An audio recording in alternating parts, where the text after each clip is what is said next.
Most people think mountain living in Europe is becoming impossible. The Swiss Alps are exclusively for millionaires. The French Alps are exhausting to afford. The Italian Dolomites feel overcrowded. And even smaller mountain towns now cost more than most people's monthly salary.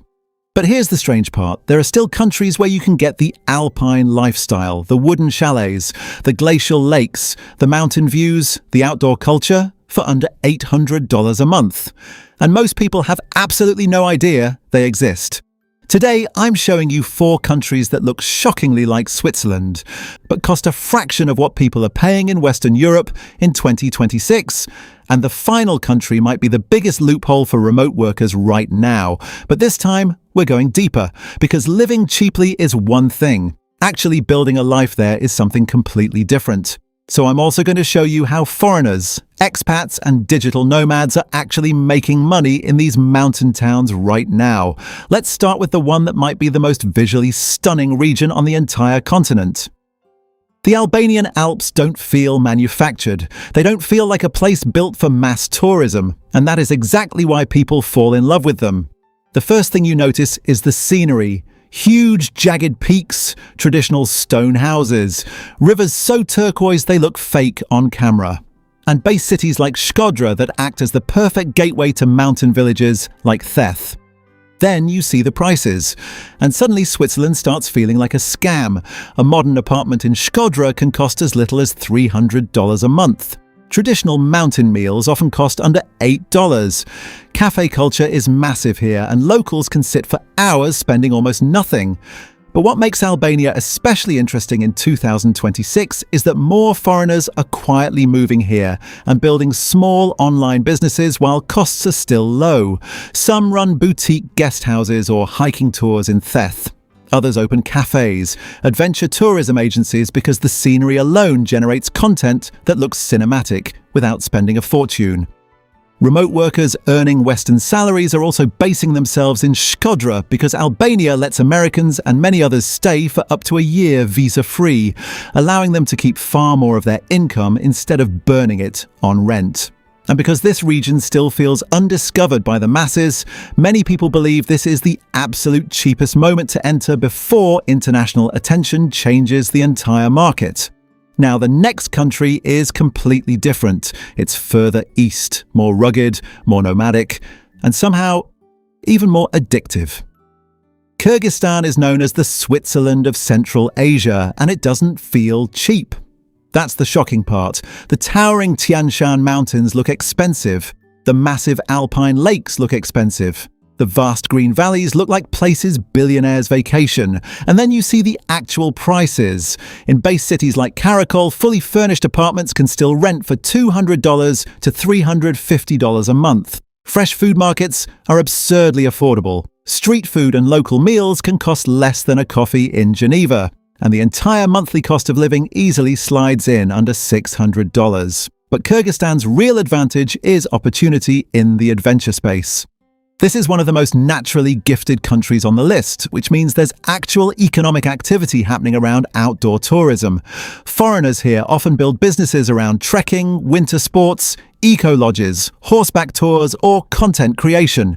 Karakol alone has become a massive hub for adventurous digital nomads, freelance writers, crypto traders, and online consultants because living costs remain far below the West, while the lifestyle still feels incredibly raw and authentic. Some people even move here specifically to reduce expenses to absolute zero while building tech startups because every single dollar stretches dramatically further. And once you understand that, Kyrgyzstan stops looking like just a cheap country and starts looking like a financial cheat code for outdoor lovers. Georgia is known as the Switzerland of the Caucasus, and it doesn't feel cheap. That's the shocking part. The towering glacier-capped peaks of the Greater Caucasus look expensive. The medieval stone defensive towers look like a movie set straight out of an Alpine fantasy. In high-altitude hub towns like Mestia, local guest houses and Alpine apartments can still be found for a fraction of Western rates. Fresh local markets and traditional village food are absurdly affordable. Hearty local meals like freshly baked kubdari and local wine can cost less than a single coffee in Zurich. And the entire monthly cost of living easily slides in well under your budget. But Georgia's real advantage is opportunity in the adventure space. Foreigners here often build businesses around alpine trekking, backcountry skiing, mountain guest houses, horse riding expeditions. Mestia alone has evolved into a magnet for adventurous digital nomads, freelance developers, and online creators because living costs remain radically low while the lifestyle feels entirely untamed and authentic. And the final country on this list might be the smartest move of all. Because unlike the others, this one offers the Alpine lifestyle while already being deeply integrated into the European Union's modern infrastructure. The Alps of Transylvania in Romania are what happens when a mountain region modernizes faster than the world notices. And right now, most people still haven't noticed. That's the opportunity. Base cities like Brasov now feel surprisingly modern. Fast internet, beautiful medieval architecture sitting right under dramatic peaks, walkable city centres, huge cafe culture, reliable infrastructure, trendy co-working spaces packed with remote workers, new modern apartments rising just minutes from world-class ski resorts. In some neighbourhoods, it genuinely feels like a cheaper version of Innsbruck or Chamonix before they became expensive. But the prices still haven't caught up to Western Europe. A modern apartment in Brasov can still rent for $400 to $600 a month, depending on location. Public transport is incredibly cheap. High-speed internet costs almost nothing. And groceries, restaurants, gyms and ski passes remain dramatically lower than countries like Switzerland, Austria or France. In many cases, foreigners moving here cut their monthly expenses nearly in half, easily living under $800 a month without feeling like they sacrificed any quality of life.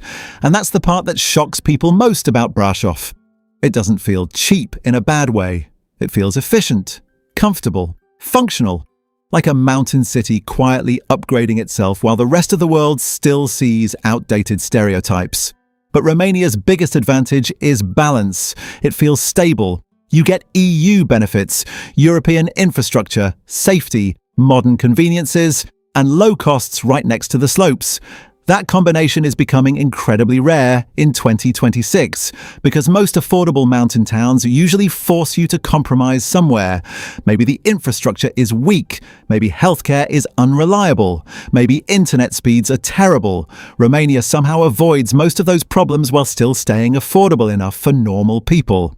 And that is exactly why more foreigners are quietly moving here every single year. Romania has also become one of Eastern Europe's fastest growing technology hubs, which means foreigners here are increasingly working in software, AI startups, cybersecurity, digital marketing, freelancing, and remote tech jobs.